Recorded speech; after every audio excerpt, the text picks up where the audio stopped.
Pacheco, ¿cómo estás? Nuevamente te saludo. Muy bien, Pascal, con mucho gusto de saludarte y con gusto de saludar esta mañana a Mauro Leos, el director general asociado de Moody's Investor Service. Ayer justamente publicaron ya un análisis, pues tomando en cuenta todo lo que dio a conocer Petróleos Mexicanos, no solo lo que ya decíamos el PowerPoint en cuanto a la presentación del presidente con el director general de la empresa, sino pues ya el documento y el plan de negocios. Mauro, ¿cómo estás? Buenos días, gracias por tomar la llamada. ¿Qué tal, Rodrigo? Buenos días.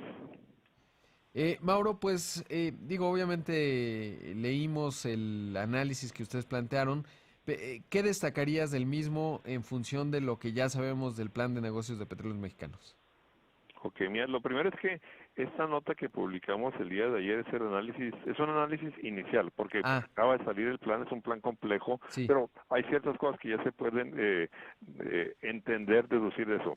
Yo creo que los puntos principales, hay tres puntos que son centrales. Primero, hay poco más de detalle en cuanto a qué es lo que se va a hacer y cómo se va a hacer, pero en realidad no hay cosas radicales o cambios radicales en cuanto a lo que está saliendo. No hay mucho de nuevo. Hay un poco más de detalle. Segundo, nosotros pensamos que las proyecciones que están dentro del plan de negocios son un tanto optimistas en lo que corresponde a producción de petróleo, y en lo que corresponde a los estimaciones de los requerimientos de apoyo financiero a Pemex por parte del gobierno. Y por último, que tal vez es el mensaje central de nuestra nota, es que a nuestra forma de ver el plan de negocios se queda corto. ¿En qué sentido se queda corto? En que las estimaciones de inversión no son suficientes a nuestra forma de ver para asegurar que se mantengan los niveles de producción de petróleo de manera sostenida en los próximos años. Según nosotros, se va a requerir más inversión para asegurar que en los próximos años se mantengan los niveles de producción. Es el mensaje central de nuestra nota. Mauro, ¿ustedes estiman que las proyecciones del crecimiento de la producción pues se van a quedar aproximadamente a la mitad de lo que está diciendo el gobierno, ¿verdad? Eh, bueno, eso depende de cuánto se invierta, pero a ver, definitivamente no vemos nosotros que la producción pueda estar aumentando. De hecho, nosotros no vemos que con los números que están presentando sean suficientes para mantener la producción a lo largo a lo largo de los años. Ni siquiera para Quisiera estar mantenerla. Quisiera estar claro en eso. Estamos hablando no únicamente del año que viene, sino, digamos, a lo largo de este sexenio. Déjame darte un número. Para el 2020, cuando te metes a ver los números del plan, la cantidad de recursos, la inversión que se va a hacer en exploración y producción es más o menos, hablando en dólares, 8,000 millones de dólares para el 2020. Según nuestros cálculos, lo que se requiere es una inversión de aproximadamente 13,000 millones de dólares para mantener la producción de manera sostenida. O sea, hay un gap, una brecha ahí de 5,000 millones de dólares. Una cosa que quisiera destacar es lo siguiente. Para nosotros lo importante, lo fundamental en cuanto a asegurarse de que se mantenga la producción, es asegurarse de que se mantengan o que ya no caigan las reservas. Si las reservas continúan cayendo, o sea, eventualmente la producción va a caer. Entonces, para reponer reservas, nosotros pensamos que se requiere más inversión, y eso es lo que asegura que a la larga se pueda mantener la producción. Entonces, los montos que aparecen en el plan, para nosotros no nos cuadran. ahora, ¿cómo encaja en ello, Mauro, en esta, digamos, menor inversión de la que se tendría que dar de acuerdo a los cálculos que están planteando ustedes, los contratos que ha planteado Petróleos Mexicanos en función de, pues no tener las rondas, porque tenemos un esquema en donde a lo mejor, y por eso quiero saber tu opinión, podrían aportarse esos recursos en contratos de riesgo compartido, y lo que se planteó en términos de los nuevos contratos, que tengo entendido ya se habían planteado un esquema similar en la administración de Felipe Calderón. ¿Cómo encaja, digamos, esa parte con esta necesidad de mayor inversión? Ok, y es el punto central, o sea, más inversión para asegurar que no caigan las reservas para mantener la producción. Eh, en el esquema de contratos de servicios, o sea, es difícil ver que eso lleve a más inversión o sea, de la magnitud de las que estamos hablando. El punto es el siguiente: las nuevas modalidades de contratos que se están planteando ahora son menos atractivas de las que existían anteriormente, o sea, las que estaban contempladas en los farm-outs. En ese sentido, el incentivo para las empresas, para las otras, empresas, es inferior al que había antes.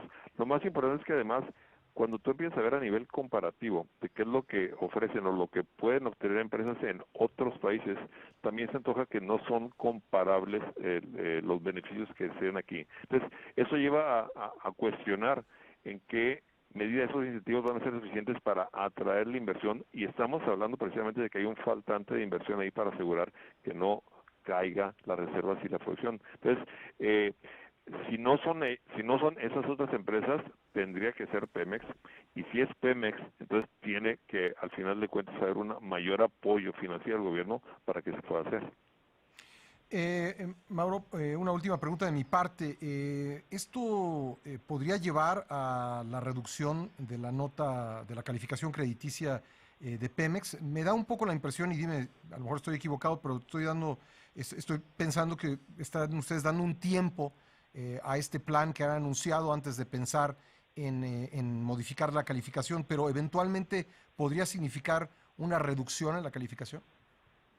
Entonces, a ver, dos cosas. Ahorita tenemos una perspectiva negativa en la calificación de Pemex, primer punto.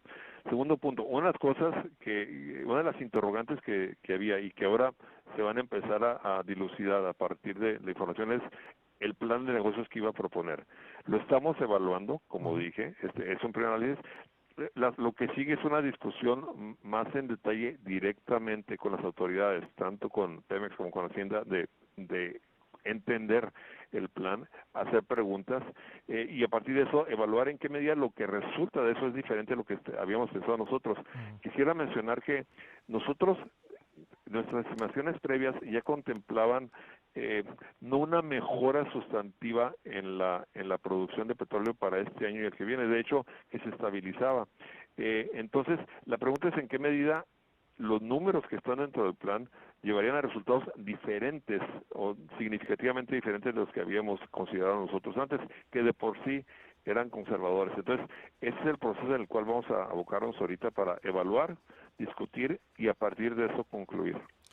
Mauro, de mi parte, preguntarte cómo está el tema de los vencimientos que tiene que refinanciar Pemex para, bueno, ya 2019 está contenido, pero hacia 2020 y cómo dimensionar ese problema dentro de toda esta discusión que finalmente está vinculada justamente con lo que pueda mantener de producción y por lo tanto de ingresos Pemex. Dentro de la lista de temas a tratar con las autoridades, y esto en un momento dado podría ser un tema a tratar más con Hacienda que con Pemex, es lo que tú acabas de mencionar, los vencimientos, ¿no? A grosso modo, vencimientos anuales que vienen el año que viene son como $8,000 millones, más o menos. Una cosa importante es que cuando nosotros hablamos del apoyo que es necesario por parte de Pemex, estamos hablando de apoyo para propósitos de inversiones. No estamos hablando de apoyo para propósitos de pagos de vencimientos de deuda. ¿Okay? Eso es extra. Como lo mencionaste ahorita, este año está cubierto. El tema es el que sigue. Y el que sigue después del que sigue. ¿Okay? Porque no, o sea, esto sigue la mata dando en ese sentido. El gobierno ha planteado que la deuda neta de Pemex no va a aumentar, o sea que no se va a endeudar Pemex. Pero entonces la duda es cómo va a refinanciar. ¿Hay acceso o no al mercado? ¿Está dispuesto el Pemex, Hacienda, a que Pemex vaya a los mercados y pague las tasas que pagaría? Esa es una de las dudas. Es muy sencillo. En la medida en que no haya acceso al mercado, o en la medida en que Pemex decida no acceder al mercado, básicamente tiene que recibir un apoyo adicional del gobierno para cubrir vencimientos, porque los apoyos de los que estamos hablando en el contexto del plan tienen que ver con inversión. Aquí estamos hablando de la parte estrictamente financiera. Pues Mauro, agradecerte mucho como siempre y seguimos muy de cerca porque estas discusiones que tendrán directamente con el gobierno, como ya lo mencionas, con Pemex, pues son clave para entender hacia dónde va esta empresa y en función de ello cuál es su solvencia y en función de ello su costo de financiamiento y bueno, todo esto que estamos hablando. Muchas gracias. Gracias, Rodrigo. Gracias, Pascal. Gracias a Mauro Leos, director general asociado de Grupo Soberano. de Moody's Investor Service. Gracias, Rodrigo. Gracias, Pascal.